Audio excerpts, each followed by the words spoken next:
Peter and John were going up to the temple at the time of prayer, at 3 in the afternoon.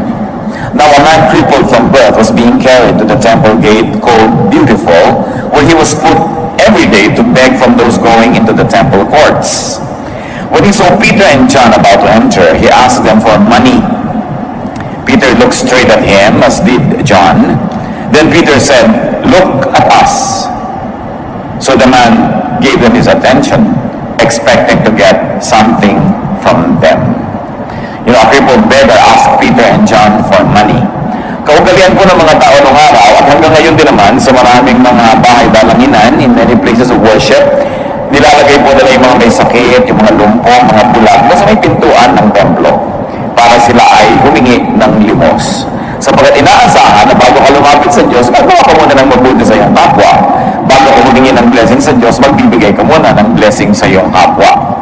Meron ding spiritual dimension, yung paglalagay po ng mga may sakit dyan sa paanan ng hagdanan ng mga templo at bahay dalanginan, sapagkat naniniwala rin ng marami na mayroong dadalaw ng mga banal na tao, mga kinakasihan ng espiritu, pupunta doon sa templo at sakali man ay makapagbigay sila ng payo.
Lunas o kagalingan sa mga may sakit. Kaya hindi lahat ng namamalimos sa pintuan ng mga simbahan ay humihingi lang ng pera.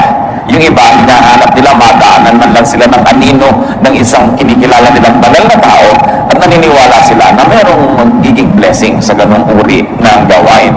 The Bible is silent about approving or disapproving that kind of practice, but we are just citing a very truthful and a very factual, historical occurrence that the sick people are being placed at the temple gates to seek alms, and not only money, sometimes food, and very often spiritual blessing. And so this was the case of this crippled man. Mula pagkabata ay lumpo na ang lalaking ito, kaya lumaki na lang siya sa awa ng iba. Hindi natin alam kung mga kamag-anak niya yung nagdadala sa kanya, ulila ba siya o ano, pero itinuturo lagi sa kultura ng mga Israelita na maging matulungin sa mga kapuspalad. Kaya merong nagdadala sa kanya, idinedeliver siya doon sa may pintuan, sa may hagdanan ng templo, araw-araw para siya makalimos. The Israelites went to the temple 5 times a day to pray. So maraming pagkakataon na siya ay matulungan. At ipinakikilala ang espiritualidad kasama ng mabuting gawa sa mga kawawa, sa mga hikahos at mga may sakit. Nung dumadaan itong si Pedro at itong si John, ay humingi sa kanila ng limos itong lalaking ito. Pera ang hinihingi niya, at siya ay nagulat ang sinabi ni Pedro, "Tumingin ka sa akin, tumingin ka sa amin, titigan mo kami, minsan sabihin kami sa iyo." Akala niya malaking pera ang ibibigay. Acts 3, 6-8. Then Peter said, "Silver or gold I do not have, but what I have I give you. In the name of Jesus Christ of Nazareth, walk." Siguro yung first part ng sentence niya ay nakaka-disappoint doon sa lalaki. Sabi, wala kaming pera, wala kaming kapera-pera. Pero kung anong meron kami, yun ay bibigyan namin sa iyo. Sa ngalan ni Jesus na taga Nazareth, maglakad ka. Tumayo ka, gumaling ka dyan, at hindi ka na kailangang mamalimos pa. Acts 3, 6-8.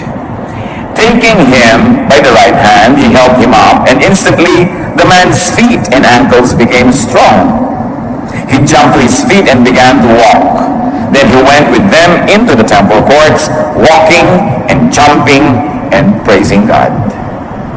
A very wonderful event occurring at the very gates of the temple. Sabi, wala kaming pera, yung hinihingi mo wala kami, pero meron kang hiningi, na meron, hindi hiningi, yun ang meron kami. Meron kaming kapangyarihan ni Kristo. At sa pangalan niya, inuutosan ka namin, tumindig ka dyan at maglakad ka. At tapos inabot nila ng kamay itong crippled man at itinulungan tumayo. At ganun din sa panahon na yon, doon ding oras na yon, gumaling ang kanyang karamdaman. Siya hindi lang nakalakad, nagtatatalon pa, nagsasasayaw, sumunod sa kanila, papasok sa templo. So Peter and John had no money, therefore they gave no money. But they gave the power of Jesus Christ. And they gave their hands to help the beggar stand up. That's what they had. They had hands, they had spiritual power in the name of Jesus. That's what they gave. Peter and John gave what they had, company, fellowship. Matapos na tumayo ang lalaking ito, sinama nila, pumasok sa loob. For the first time sa buhay niya, nakapasok siya sa loob ng templo kasi hanggang pinto lang siya. So binigyan ni Pedro at ni Juan itong lalaking ito. Kung anong meron pa sila, yung kakayahan na sumama at samahan ng lalaking ito. They gave company and fellowship. And this is a great gift to an isolated and a lonely man. Kung kayo ay isang lumpo na hindi nakakapunta sa gusto niyong puntahan, kung binuhat kayo at iniwan kayo sa isang lugar at kung hindi pa kayo kunin doon na hindi kayo makakalis doon, you must have another miserable life. Hindi kayo nakakapili na makakausap, yun lamang gustong lumapit sa inyong makakausap niyo, hindi kayo pwedeng lumapit sa gusto niyong lapitan. So ano pang kailangan ng taong ito? Companionship. Kailangan niyang makasama, magkaroon siya ng mga kagrupo, maging miyembro siya ng isang grupo. And that was one instance when money would have been the least meaningful gift. Maaaring sa buhay niya, nasaya na siya na ang climax ng buhay niya, magkano bang napalimos niya, magkano ba ang naibigay sa kanya ng mga naaawa, at ang nagiging kahulugan ng buhay niya ay kung magkano ang kanyang kinita. But that one day, all that money that he could ever ask from people and beg for became meaningless. Because now he never needed anymore to beg because he got infinitely more. Kung minsan, humihingi tayo ng pera sa tao, yung pala meron pa siyang ibang mas magandang maibibigay sa atin. At akala natin kung nakuha na natin yung pera na yon ay panalo na tayo. Ganyan din yung mga kuminsan ng dadaya. Gagawin kang business partner, bala ka lang dayain. Pag nakuha yung pera mo, akala niya nakaisa na siya. Pero kung sakasakali pala na naging patuloy ang inyong pagkakaibigan at partnership, mas marami pa siyang kikitain na kasama mo kesa sa inisahan kanya na ganun. Merong mga nagnanakaw, merong mga gumagawa ng masama o kaya pipilitin nila na makuha nila yung pera ng kapwa nila, yung parte nila, mana nila, hindi nila alam kung natuwa pala yung kapwa nila na yun sa kanila, mas malaki pa ang naghihintay sa kanilang gantimpala. There are times when money is the least that we could get and receive from people. That's why you must have the spiritual discernment to know when money is not what it counts. Now, lack of money does not have to be equated with inability to help. Isa yan sa nakita po natin na napaka-practical na katotohanan, it doesn't mean inability to give.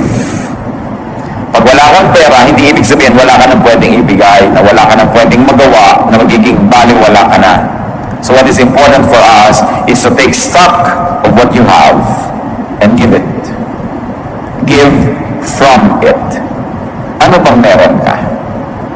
Ano ba ang pwede mong ibigay sa nangangailangan? Ano ba ang pwede mong ibigay sa isang organisasyon na gusto mong tulungan? Ano ba pwede mong ibigay sa isang church, sa iyong bayan? Marami pa.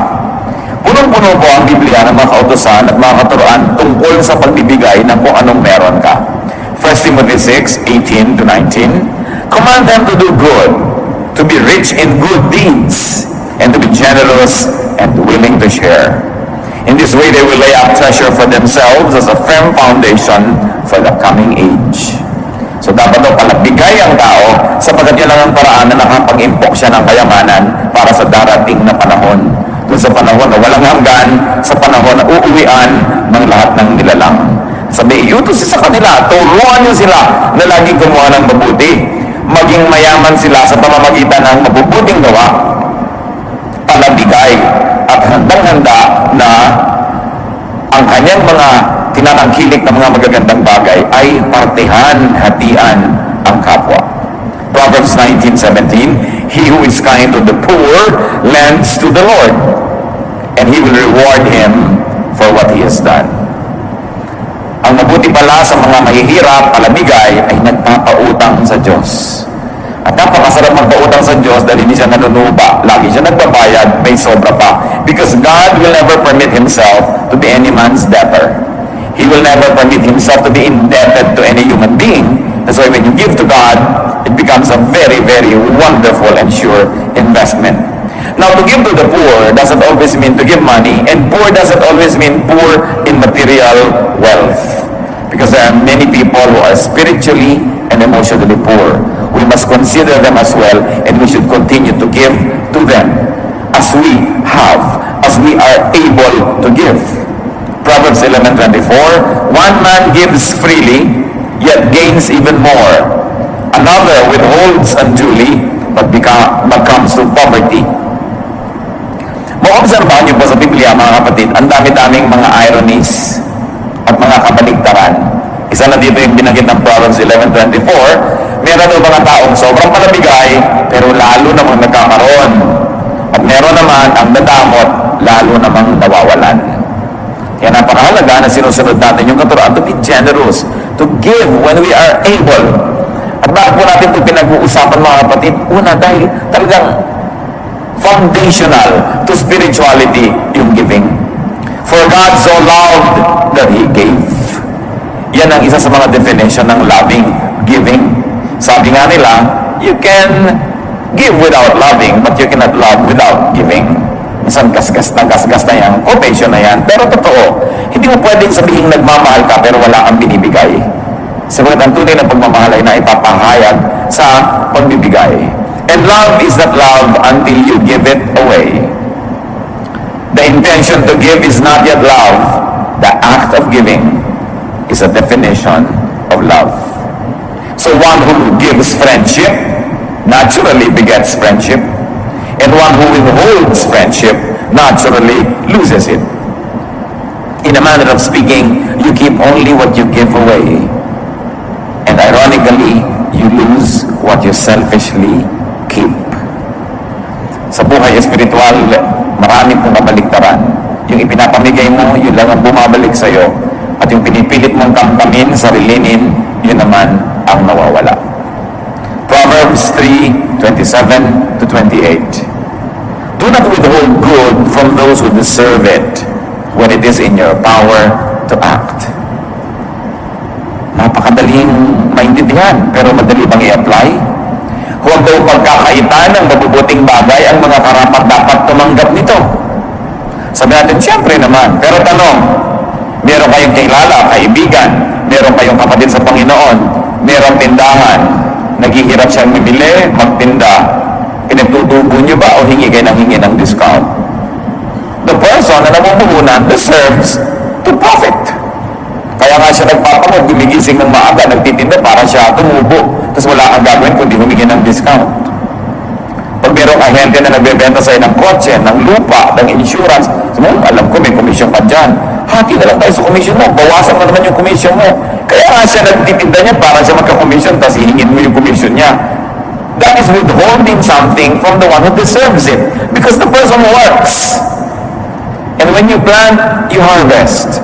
When you work, you benefit from your work. Nobody plants without the promise of being partakers of the harvest. Maraming mga ganon. Deserve nila, inaalis natin yung dapat sana ay sa kanila. Yung mabuti sa atin, they deserve na gawa natin ng mabuti. Yung nagbibigay sa atin, they deserve na suklian natin yan. When people have earned it. Sasabihin pa natin, pambira naman yung doktor na yun. 3 minuto lang akong tinignan, tapos 500 ang bayad. Siyam na taon naman nag-aaral yun, ano? Gusto mo siyam na taon ka rin yung tingnan para magbayad ka ng mahal. Sabi mo, sandali lang akong tinignan. Pero ang tagal yung pinag-aralan ko para ka titignan. Kasi mo, gusto ko 3 minuto kang tinignan, 3 piso ibabayad mo sa kanya. Ay, ang mahal-mahal ng puhunan niya sa pag-aaral. Minsan we have misplaced values. Akala natin ganun lang yun. Pero siyempre, pag specialista, bayaran mo ng mahal. quality is expensive. Pero gusto, ang ganda-ganda ng bibilin, ayaw naman magbayad. Tatandaan natin yun, reward people who work. Make it a habit to reward people who work. And one of that is to allow them to earn. What can we give to people? Nakita niyo po si Peter and John, ibinigay nila yung nasa kanila, kapangyarihan na spiritual, at yung mga kamay nila na pwede nilang iabot. Meron sila nun eh. At yung oras nila para makisalamuha, makipagmabutihan, makipag-fellowship doon sa taong hindi pa naranasan kahit kailan na may makasama at pupunta doon sa loob ng templo. Sa atin ngayon, what can we give to people? And I like you to think of people you love, those who love you, those who are good to you, and those who you think you are good to. We have to give people attention. Ang kakulangan sa atensyon ng isa sa mga pinakamalaking karukhaan ng tao ngayon, kulang na kulang sa pansin. Marami ngayong mga bata lumalaki, isa lang yung magulang na kasama sa bahay dahil nagtatrabaho sa malayong bayan. Kung isa nga, parehong wala pa, kulang sa pansin. Maraming mga asawa, kulang sa pansin. Maraming mga magulang, kulang sa pansin. Ewan ko lang, kung i-score natin yung sarili nyo pa, masasabi nyo kulang sa pansin. Marami nun, kung aaminin lang natin yun. We always think we get less attention than we deserve or less than we want. So it's an epidemic. But it's so sad when it's your very husband or wife, your very girlfriend or boyfriend, your very friend, your very relative, your very office mate, housemate, classmate, yung hindi natin nabibigyan ng attention. We can write, we can call, madali mag-text, and some even YM, mag-chat, so that we can minister to give comfort. You can give comfort. We can give company. It's very important to give people companionship. We can give them connectedness and connection. People like to connect, so they like na may kasama, may kausap, may kasabay. People need affirmation, and we can even give them entertainment. When there's too much to worry about and to think about that they're already at the brink of probably destroying themselves or being destroyed, then people need to be entertained. Kailangan malibang, maaliw, kailangan ilayo ang iniisip sa mga nagpapabigat sa kanilang buhay. At lahat ng yan ay dapat at kailangan nating ibinibigay sa ating kapwa. 2 Corinthians 1:4, God comforts us in all our troubles so that we can comfort those in any trouble with the comfort we ourselves have received from God. Tayo daw ay binibigyan ng Diyos ng ginhawa at nang sa ganoon ay makapagbigay din tayo ng ginhawa sa mga nangangailangan nito. Sa makatwid, ang ginhawa na ating tinatamasa ay hindi lang para sa atin. Ito ay binibigay din ng Diyos para tayo naman ang magbigay nito sa mas nangangailangan pa. So whenever you are not very needy of comfort, it means that you are positioned to be the giver of it. Dalawa lang naman yan eh. Kayo yung talagang kailangan yung may magpaginhawa sa inyo, magpaluwag ng loob, mag-minister sa inyo, magpalakas ng loob. Pero kung hindi ganun ang ating kalagayan, salamat. Pero ang ibig sabihin, tayo naman ang dapat naghahanap ng mapagbibigyan natin ng ganong ginhawa. Job 2:11, when Job's 3 friends heard about all the troubles that had come upon him, they set out from their homes and met together by agreement to go and sympathize with him and comfort him. Alam natin ang kawisayan ni Job, napakayaman, napakasikat, pero lahat ng mga pagpapalang ito nawala sa isang iglap. Namatay ang mga anak, naglaho ang mga kayamanan, nabalot ng galis ang kanyang katawan, nagkaroon siya ng sakit. Yung tatlong kaibigan niya, nag-usap-usap, nagkita, naglakbay na malayo para makiupo sa kanya doon sa mga abo. Kaugalian doon, umuupo sila sa abo pagka sila ay nagdadalamhati. When they are mourning, they sit in ashes. Not to mention the fact that Job was covered with sores and wounds, and he needed this disinfectant, ash, to cover his open wounds.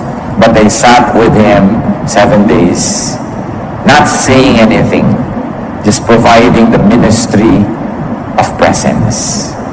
Mga kapatid, presence is a very powerful ministry. Hindi mo na kailangan pa magsalita, hindi mo kailangan mag-moralize, hindi mo kailangan mag-philosophize. Just be there when people are sick, when people are lonely, when people are needy, when they are dejected and rejected, when they are frustrated with life. Just be there. And there's power from your presence that could minister to the person. Kaya talagang binibigyan natin ng panahon yung ganung uri ng ministry.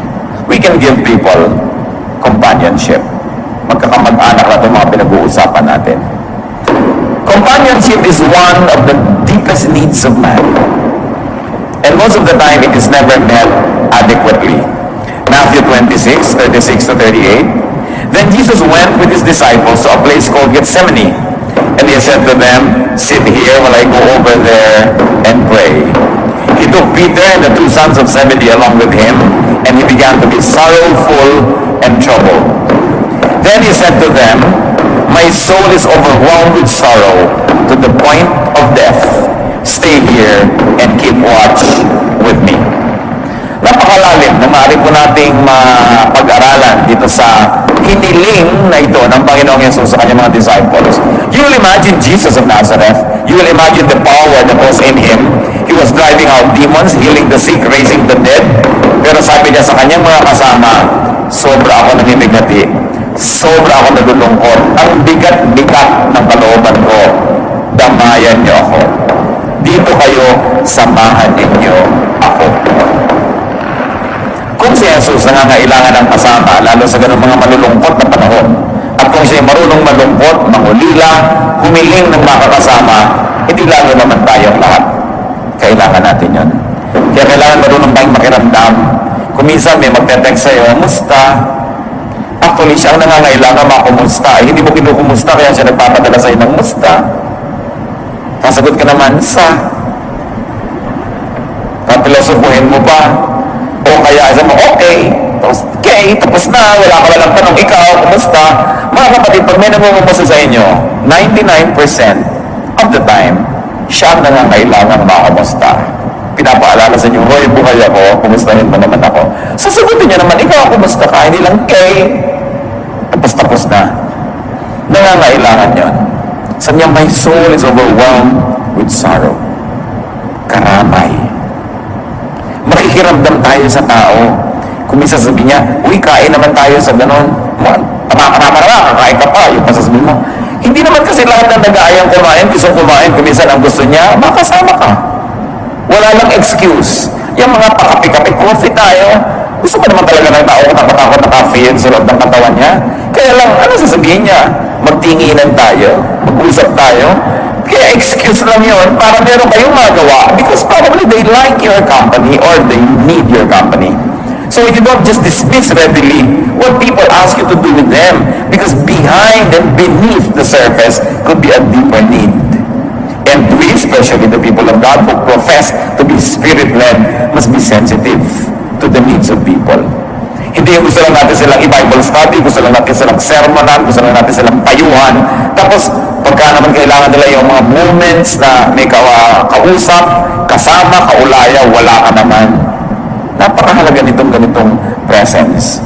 At itong ating bansa, habang lalo tayo naghahanap ng pera, nagiging industrialized, o kaya nag-export tayo ng labor, sobra-sobra, 10 milyon mahigit, no? Ng mga overseas Filipinos.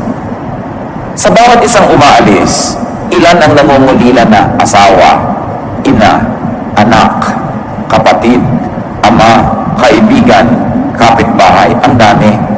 Kaya padami ang malungkot dito sa Pilipinas. Katayo pa naman ang kasiyahan natin, tao eh. Talagang pag may tao, masaya na tayo dyan. Eh yung mga tao na mawawala. Kaya yung mga natitira, kailangan nagtutulungan lalo. And we minister to one another. It's greater than the ministry na sasabihin mo gagawa ka ng kung ano ng great religious activities. Because the ministry that really pleases the Lord is a ministry that touches the heart. The ministry that comforts the afflicted, that gives comfort to the wounded, and healing to those who are sick. And many people are so emotionally sick. Many times we are so sick as well that we forget that the others are sick also. Nang mahanap na lang tayo ng atensyon, nalilimutan natin yung pinaghahanapan natin nun, nangangailangan din. Na ang tunay na pagmamahalan ay kahit nabibigatan ako sa dala ko, tinutulungan pa rin kita sa dala mo. Na kahit meron ako mga problema dito, nakikisali pa rin ako sa problema mo. Na hindi ko hihintayin na maging problem-free ang buhay ko para ako magsimula na magbigay ng attention sa'yo. Because people are very needy of attention. Of course, we can also give counsel. Proverbs 27:9, perfume and incense bring joy to the heart, and the pleasantness of one's friend springs from his earnest counsel. Ang tunay daw na halimuyak ng isang kaibigan ay nagmumula sa kanyang matalino, maayos, makadiyos na payo. Kaya nagbibigay tayo nun. Naturally, we give people prayers. Wala namang gastos para ipanalangin mo ang isang tao. Libre ng maarte ka, kailangan pang manalangin sa paanan ng bundok, Golgotha. Medyo magastos yun.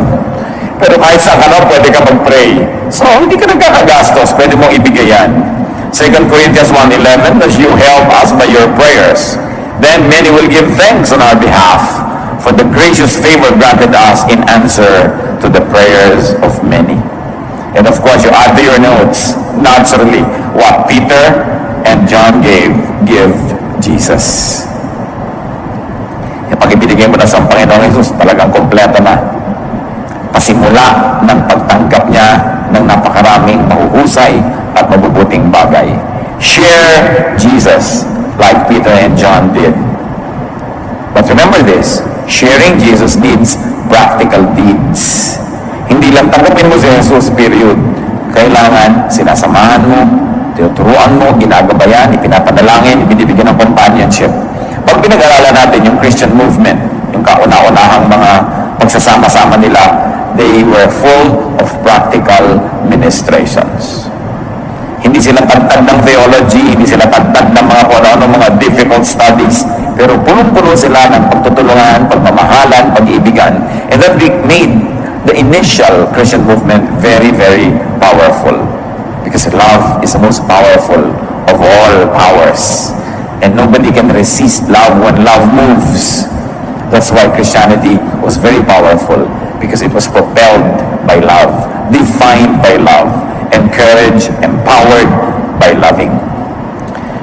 Do not let lack of money stop you from giving. Minsan meron tayong poverty mentality. Akala natin kung wala tayong pera, tayo na lang lagi dapat ang tumatanggap. Tayo na lang dapat lagi ang mareregaluhan. Libre lahat dahil mahirap tayo. Hindi yun totoo. Pera, isa lang yan sa pwedeng ibigay. Ang dami pang iba. But we should always be giving, because giving gets us involved in the cycle of life. What is life? Inhaling, exhaling, eating, defecating, in, out. Ganun talaga ang buhay. Giving, receiving. If you do not give, you do not complete the cycle. If you keep receiving and receiving and receiving, subukan nyo, mag-inhale kayo. Inhale, inhale, inhale, and don't ever give it up. Don't exhale. Sasabog kayo nun. You'll die. Because you have to inhale and exhale. You have to receive and give so that you will have balance. Giving connects us to people. What better connection can we have with people than the giving connection? That we give to them, they give to us. That's how interpersonal relationships are strengthened. When we become interdependent, not overly dependent, but we need people and people need us. We give to them and they give to us. That's what the city is all about. That's what the town, the village is all about. People needing people. You want the baker to be there, you want the bartender to be there, you want the preacher to be there, you want the laborer to be there. You live in a village, you live in a town or a city where people minister to people. You don't live a hermit's life. That's what being together is all about. So giving connects. Giving earns for us the privilege to receive, and not only that, to keep receiving. Sometimes you receive, you do not give back. You still receive, you do not give. You do still receive, you do not return the favor. You receive, you do not give back. Do you think you can keep on receiving? No, it will stop. Because the only logical way to complete the cycle of receiving is giving also. kailangan nagbibigay. It is only when you give that you continue to perpetuate the recycling of very positive energies. Proverbs 11:25, a generous man will prosper. He who refreshes others will himself be refreshed. Yan ang paraan. Para ka manariwa ang mga pagpapala sa iyo, panariwain mong iba. Para ka madilig, magdilig ka. Para ka sumaya, magpasaya ka. Napakahalagang maisip yon. Giving empties us enough to receive again. Because when you let go, your hands become free to receive fresh supplies. And giving expresses our gratitude to the giver who is God and to all other givers who are people.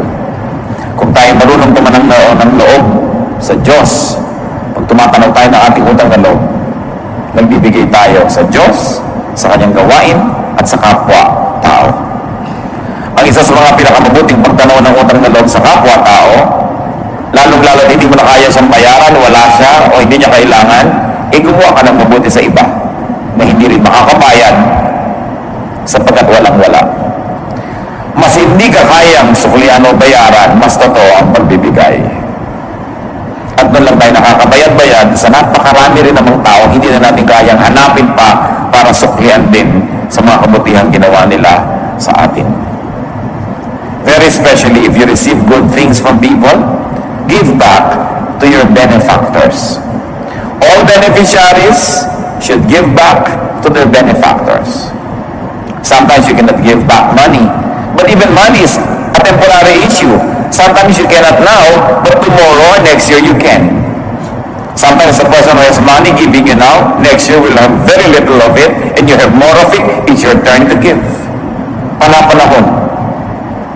Alam niyo, isa sa mga pinakamalaking nating pagkakamali, pag meron pala bigay sa atin na ang tingin natin mayaman, who has everything, hindi na tayo nagbibigay.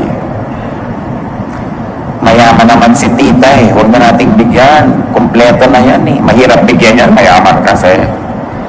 Kung minsan, nagiging napakadali na sa ating excuse yun para magpabaya. Mayaman naman siya, wala na siyang kailangan. Hindi yun Ang kailangan ng mayaman at mahirap ay pareho lang. Ang kailangan nila ay maalala. Ang kailangan nila ay ma-reaffirm. Mabigyan mo ng affirmation that they are loved, that they are appreciated. Sabi, ang dami-dami na naman niyang alahas, wala na tayo maibigay. Hindi bigyan mo ng chicharon. Hindi excuse yun. Bigyan mo na isang santol. Bigyan mo ng 5 pirasong butong pakwan. May ribbon. Nakalagay sa magandang lalagyan. Ang sinasabi lang na naalala kita. Kung gusto niyo mga kapatid na maging thoughtful, ang daming pwedeng ibigay sa kapwa. Many of them don't have to cost money. Makapulot ka ng magandang tuyong dahon, sulatan mo ng pentel pen, God loves you, and so do I. Diba? Saya naman makatanggap ng ganon. Yung iba, akala nyo kung may pera yung kapwa nyo, mataas ang posisyon, maraming damit, maraming gamit, pwede nang hindi regaluhan. Palusot lang yun. If you really like to give, you give to the poor, you give to the rich. Because the rich man, like the poor man, needs love. We all just need love. A little bit more of it, if possible, a big bit more of it. That's what we want. And you can never go wrong when you give love. At yan kumisa ng problema na hindi naman dali-dali at madaling isinisiwalat ng mga makapangyarihan, sikat o mayaman. That the relatives, their friends, and people around them don't give them anything anymore just because they think they are self-sufficient. No man is an island, therefore no person is self-sufficient. Ang lahat kailangan ng kahit konting pagtingin. Kahit pa sila, mga sasabihin nyo, makapangyarihan. And a person who gives will not run out of goods and will not run out of friends. Be free from your obligation to be nice, na magsukli. Give what you have to katulad nila Peter. If not money, then service. 1 Peter 4:10, each one should use whatever gift he has received to serve others, faithfully administering God's grace in its various forms. Madalas mangyari ito sa magkakapatid. May sakit ang magulang nyo. Hili-hilian kung sino magpapa-ospital. Pakiramdaman kung sino ang pinaka hindi makakatiis. Bumubula na yung bibig ng magulang, nangingisay na, kulay asul na. Wala pang nangunguna kasi kung sino magdala sa ospital, siyang magbabayad. Pakiramdaman. Mga kapatid, siguro hindi naman mahirap isipin ganito. Natural, yung mas maraming pera, yun ang meron siya eh. Siguro mas maaasahan talaga na siya ang magbibigay. Pero ikaw na walang pera, di ikaw ang magbantay. Ikaw na yung magpaparito, mag-ayos-ayos. Kasi wala ka lang ang kontribusyon ng pera. Give service. Sa magkakapatid, lagi nagkakahilan, ay si ate maraming pera yan, ay si junior, yan ang maraming pera, yan ang paggastos yan, yan ang kontribusyon mo doon. Kailangan meron. Kung hindi ka makakapagbigay ng pera, serbisyo. Mahilig kayo maglinis ng mga nicho-nicho dahil November 1, hindi ikaw makakapagbigay ng pintura, ng makalburot kung ano-ano. Hindi ikaw magkulkul doon, maglinis-linis doon, mag-brush. Kailangan meron kayo contribute. Hindi lang pera ang kinocontribute ng tao. Lalo kung wala kang pera, dapat willing ka laging volunteer na maglingkod. Kasi yun na nga yung currency mo. Yung mga 10 mga daliri. Maglingkod, magtrabaho. Unfair naman na yung gumastos na siya pa yung nakabantay doon. And sometimes I see this illness in the way people think.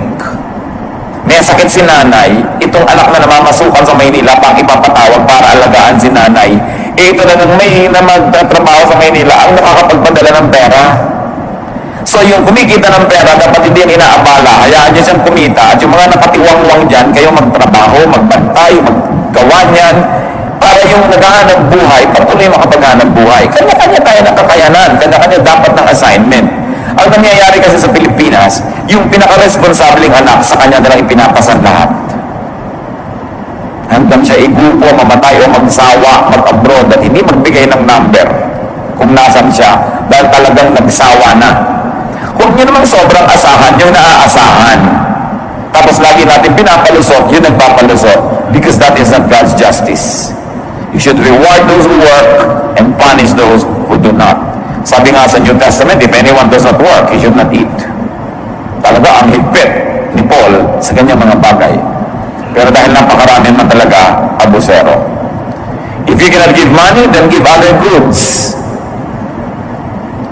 Meron naman dyan, pupuntahan pa ng doktor sa bahay nila, doktor, wala po kaming kapera-pera, pasensya na kayo, talagang mahirap lang kami. Diba? Pero meron naman kayo doon mga prutas, pwede nyo ibigay. Meron naman kayo antik na kama, di ibigay nyo. At sa lagay, libre na lang, meron naman kayo pwedeng ibigay, ayaw nyo pa rin ibigay. So paglingkuran mo kami, pero yung amin pa rin. You must always give value for value. You must never try to escape responsibility. Kung meron kayong pwedeng ibigay, ibigay nyo. Huwag kayong mang-alibre. Laging meron yan. Goods, service. Philemon 1:17, si Paul, nung merong isang runaway slave na naging Christian, pinabalik niya dun sa amo. Sabi ko, kilala ko ang amo mo. Sasabihin ko sa kanya, huwag ka na niyang idemanda, huwag ka na niyang parusahan, tanggapin ka na lang niya. Sabi niya sa 1:17, Philemon, so if you consider me a partner, welcome him as you would welcome me. If he has done you any wrong or owes you anything, charge it to me. Value for value. Sabi ni Paul, ikaw, marami kang utang na loob sa akin, ha? Naging Kristiyano ka dahil sa akin. Nakakilala ka kay Kristo dahil sa akin. Laking utang na loob mo. Bueno, itong slave mo na tumakas, naging Christian din, naglingkod sa akin, kinagigiliwan ko siya, pinababalik ko sa sayo, huwag mo na siyang singilin. Charge mo na lang sa akin. Kulang ka pa. So, value for value. Dapat ganun. Sa Romans 15:26-27, for Macedonia and Achaia were pleased to make a contribution for the poor among the saints in Jerusalem. They were pleased to do it, and indeed they owe it to them. For if the Gentiles have shared in the Jews' spiritual blessings, they owe it to the Jew to share with them their material blessings. Nagkaroon po ng mga tag-hirap sa Jerusalem, kung saan yung mga Hudyo ay nakatira, kung saan mula sa mga Hudyo, si Jesus, ang Kristyanismo ay nakarating sa mga Gentiles. So nung umasenso yung mga Gentile churches, sabi nitong sumulat ng Romans, kayo, nakatanggap kayo ng spiritual blessing galing sa Israel. Ano marapat yung gawin? Hindi nyo sila pwedeng mag-bless spiritually. Sila nga ang nagbigay nun. Bigyan nyo sila ng pera. Magpadala kayo ng tulong. May pangangailangan sila ngayon, nahihirapan sila. Palitan nyo ng material blessing, yung spiritual blessing na nakuha nyo galing sa Israel. This is the essence of the verses. Sasabihin, hindi pwedeng libre-libre kahit spiritual blessing. Palitan mo ng ibang blessing. Maganda, spiritual din. Ngayon, kung hindi mo kaya yun, o kulang, gawin mo iba, serbisyo, o material, o gift. Dapat gano'n, value for value. Di ba natin nakita? Pwede naman i-declare ng Diyos, o lahat ng tao, patawarin na lang lahat ng kasalanan, libre na lang kayo lahat. No. That's not God's way. Jesus paid. May bayad.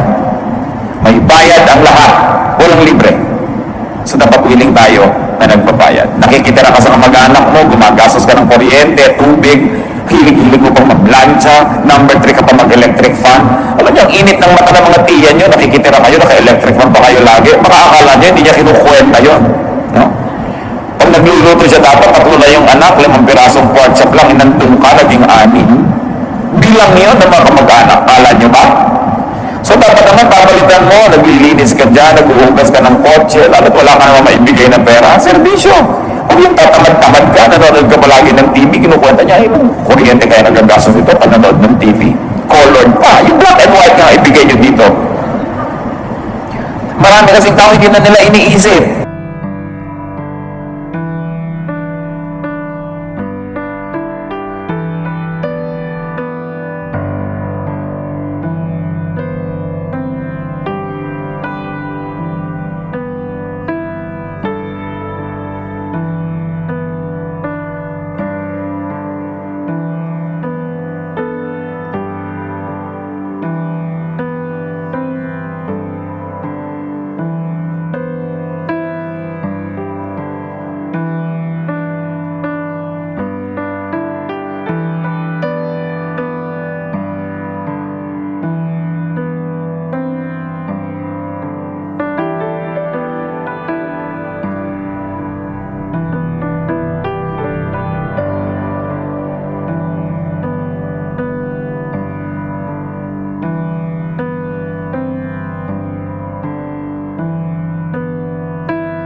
It becomes a blessing.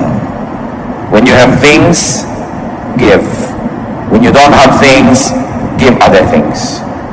You can give time, you can give service. Pero alam nyo, sabi nga ng isang kababata ko, sabi niya, asa ka ba ipakisama ang pera? Totoo nga naman, yung nakikisama ka, yung bunutan, parang bilis-bilis mo magbunot ng pitaka, hindi yung bayaran talagang hindi mo mabunot-bunot, laging may nauna na, yung parang kakainisan ka na niya, di ka na isasama next time, dapat ang bilis-bilis mo bubunot. Yun ang pinakamasarap ipakisama, pera. Hindi ang kunat-kunat mo, pinapakilos mo yan. It oils the entire machinery, and it can do lots of good things, and lots of wonders. Money opens doors. Money makes people smile. They give you the extra mile. So why don't you make it work? Especially if you have it. What do you give those who love you? What don't you give those who love you? Maganda siguro pag-isip-isipan natin yan. Meron ba tayong mga napapabayaan na suklian, mahalin? Kung hindi pera, service, attention, we always have something to give. And the least is time. Diyan tayo equal. Everybody has 24 hours a day. And time is one of the best gifts you could give to people. You cannot give it to everybody. You cannot give it every time. But we must be discerning when we must spend time with people because they need us. It's very important. Diyos namin sa langit,